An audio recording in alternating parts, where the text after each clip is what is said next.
আসসালামু আলাইকুম, সবাই কেমন আছেন? এই যে আমি আজকে গরুর মাংস রান্না করব, সেই রেসিপিটা আমি আপনাদের সাথে শেয়ার করব। গরুর মাংস রান্না করার জন্য এই দেন পিসগুলো আমি এমন করে কেটে নিয়েছি, কেটে ধুয়ে একটা পাতিলে নিয়ে নিয়েছি। এখানে কতগুলো পেঁয়াজ কাঁচামরিচ কেটে দিয়েছি আমি। আসলে মাংসতে একটু পেঁয়াজটা বেশি দিতে হয়, বেশি দিলে আসলে মাংসটা খেতে কিন্তু অনেক মজা হয়। দিয়ে দিয়ে এখানে আমি হলো যে সব কিছু আপনারা পরিমাণ মতো দেবেন। আদা রসুন বাটা দেবে। এখানে আমি 2 কেজি গরুর মাংস নিয়েছি, এজন্য এখানে আমার আদা রসুন বাটাটা একটু বেশি করে দিলাম। আসলে গরুর মাংসতে একটু আদা রসুন বাটা বেশি না হলে কিন্তু গরুর মাংস কিন্তু একটা কাঁচা কাঁচা গন্ধ করে। এজন্য আসলে গরুর মাংসতে সব কিছু বেশি দিতে। আমি এখানে জিরা বাটা দিলাম, আপনারা গুঁড়া জিরাও দিতে পারেন। আসলে আমার কাছে জিরা বাটা দিলে পরে জিনিসটার স্বাদটা আসলে একটু ভালো আসে, এই জন্য আমি জিরা বাটা দিলাম। লবণটা আপনারা স্বাদ মতন দেবেন। লবণটা আমি দিলাম, পরে আবার চেক করে দেখব। এখানে আমি মরিচের গুঁড়া দিয়ে দিলাম, কাঁচামরিচ দিয়েছি, এই জন্য মরিচের গুঁড়াটা একটু অল্প করে দিলাম। তারপরে মাংসতে একটু ঝাল না হলে কিন্তু খেতে কিন্তু ভালো লাগে না। এখানে ধনিয়ার গুঁড়া দিয়ে দিলাম। ধনিয়ার গুঁড়াটা আপনারাও সব কিছু আপনাদের পরিমাণ মতো দেবেন। মাংসটা আজকে আমি সর্ষের তেল দিয়ে রান্না করব। সর্ষের তেল দিয়ে রান্না করলে আসলে মাংসটা খেতে কিন্তু অনেক মজা হয়।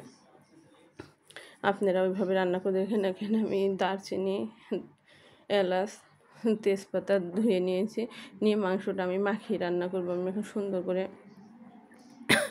মাংসটা কষলিয়ে মেখে নেব। দেখেন মাখানো হয়ে গেলে এখানে অল্প একটু পানি দিয়ে দেবো, যেহেতু মাংসটা থেকে পানি বের হবে। মাংসটা অলরেডি ফ্রিজে ছিল, ফ্রিজে থাকলে মাংস থেকে আরও বেশি পানি বের হয়।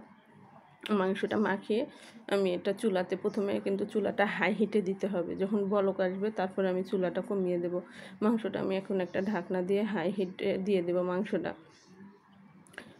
যখন আমি ঢাকনা দিয়ে ঢেকে দিয়েছি, মাংসটা এই যে দেখুন বলক আসলে আমি একটু আস্তে করে নাড়া দেবো। আসলে পাতিলটা আমার ছোট হয়ে গেছে, আর একটু বড় পাতিলে দিলে ভালো হতো, তারপরে আমার এখানে কোনো সমস্যা হবে না। আমি এই জন্য আস্তে আস্তে নাড়া দিয়ে নিতেছি। আপনারা চাইলে আর একটু বড় পাতিলে বসাতে পারেন। এই দেখুন মাংসটা যেহেতু কষে গেলে কমে যাবে, এই কারণে তারপরে আমি এই পাতিলটায় দিয়েছি। চাপানো জায়গায় থাকলে মাংসটা আমার মনে হয় তাড়াতাড়ি সিদ্ধ হয় খোলামেলা জায়গার থেকে। কারণ এই দেখুন মাংসটা আমার সুন্দর মতন বলক এসে গেছে। এখন আমি ভালোভাবে নাড়বো, কিন্তু এই পর্যায়ে আবার চুলার জালটা একটু কমিয়ে দেবো, কেননা গরু মাংস সিদ্ধ হতে একটু সময় লাগে।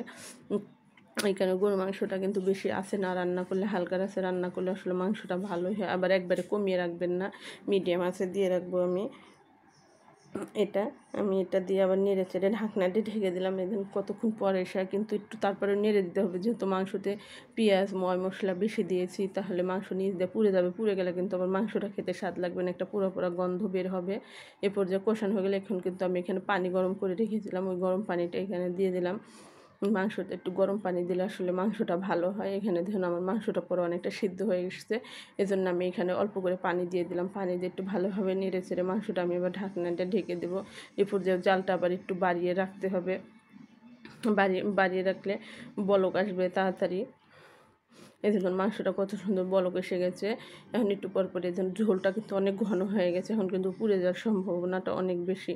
একটু পর পর ঢাকনাটা খুলে ভাবে নেড়ে দেবো। আসলে সর্ষের তেল দিয়েছি আমি, সর্ষের তেলে আসলে মাংসের স্বাদটা কিন্তু অনেক বাড়িয়ে দেয়। আমি চুলার আঁচটা কিন্তু এই পর্যায়ে কমিয়ে রেখেছি।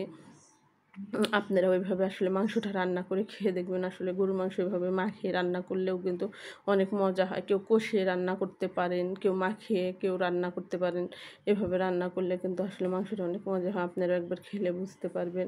আমি অনেক সময় কষিয়ে রান্না করি, অনেক সময় মাখিয়ে রান্না করি, কিন্তু আমি আসলে মাংস বলতে আমি সর্ষের তেল দিয়ে রান্নার চেষ্টা করি। সর্ষের তেল দিয়ে রান্না করলে আমার কাছে মনে হয় মাংসগুলো, যে কোনো মাংস, গরুর মাংস, মুরগির মাংস, আমি সর্ষের তেল দিয়ে রান্না করি। রান্না করলে মনে হয় মাংসটা আমার কাছে খেতে স্বাদ লাগে। আপনাদের কাছে যদি আমার ভিডিওটি ভালো লাগে, আমাকে একটা লাইক দিয়ে আমার চ্যানেলটি সাবস্ক্রাইব করে দেবেন। ধন্যবাদ সবাইকে।